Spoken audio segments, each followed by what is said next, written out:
میاں بیوی کی ذاتی لڑائی کوئی نہیں ہوتی. ہوتا پتہ کیا ہے؟ لڑکے سے پوچھیں کہ بتائیں جناب کیا حال ہے، تو کہتے ہیں بیوی میری صحیح ہے، اس کے گھر والے نہیں صحیح. سنے آپ نے بھی کبھی یہ لفظ؟ تو اسی طریقے سے اگر لڑکی سے پوچھیں کہ تیرا کیا حال ہے، تو کہتی ہے خامن تو میرا دھیان رکھتا ہے، اس کی اماں نہیں خیال رکھنے دیتی. تو لڑائی جو ہوتی ہے وہ تیسرے آدمی کی وجہ سے ہوتی ہے.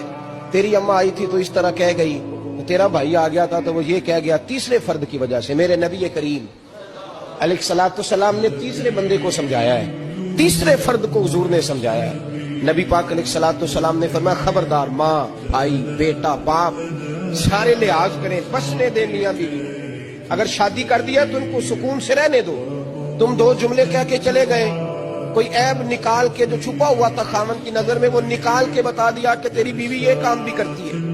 اب تم تو ہٹ گئے وہ بات کہہ کے، اب انہوں نے اکٹھے رہنا ہے، ان کی زندگی مصیبت کا شکار ہو گئی.